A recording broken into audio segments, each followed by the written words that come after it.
Being bisexual is a lot like being a unicorn. People say you're not real.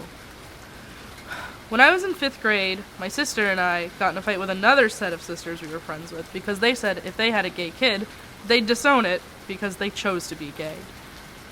And I really had an issue with that, and I didn't quite know why I took such offense because my sister didn't react as much. But I figured it out later on. When I was in 7th grade, my mom asked me at the dinner table, "Becca, are you gay? Because you don't have a boyfriend yet, and I just wanted to eat my mashed potatoes. I didn't want to deal with this." And later she said, "Bisexuals are just greedy. They need to pick one or the other." And then I realized I'm very uncomfortable. So, I come from a long line of tall, skinny, conservative people.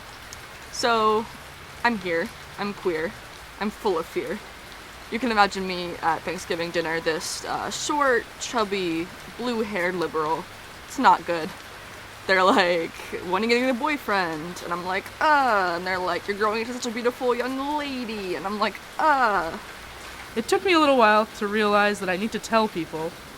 So it took me until August 10th of this year when I was in Montreal, because you have to flee the country to tell people. And I was sitting at dinner and I said, "Hello friends, I like Shrek 1 and Shrek 2. I'm bisexual." And they kind of gave me a look. And I said, "No, actually, I am bi. That's a real thing." And they said, "Yeah, called it. That makes sense." Yep. And then my friend Nicole said, "Me too." And we high-fived, and it was really nice. And it was basically the best night of my life because I have great friends. But that best night of my life had a lot adding up to it. And there's a lot more to go to it, because not everyone knows yet. My mom still doesn't know. Those sisters still don't know. But some people know. And my coming out story, likewise, is not very pleasant. Basically what happened is that my stepdad said, "You're going to church." And I said, "You shouldn't force lesbians to go to church." And he said, "Get out." So, I'm walking down the driveway, no shoes on, no time to gather my things, no time to gather my thoughts. And he's like, "Wait, come back, your mom's gonna divorce me." And I'm like, "You're correct." So I walk back into the living room, sit down, wait for mom to get home from work, because this feels like my head on a chopping block. Like, I'm expecting her to lash out completely. But she gets home, and she's like, "I don't support it. I don't support that lifestyle, but I support you, so you can stay in my house."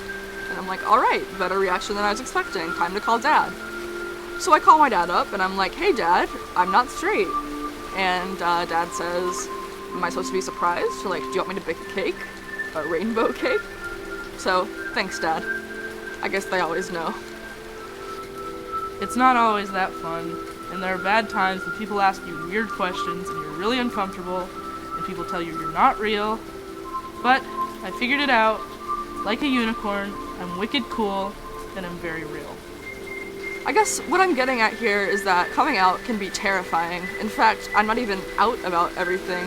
My parents have no idea that I'm non-binary, which may be a new term for some people, but basically means that I don't identify as male or female, none of the above, if you will.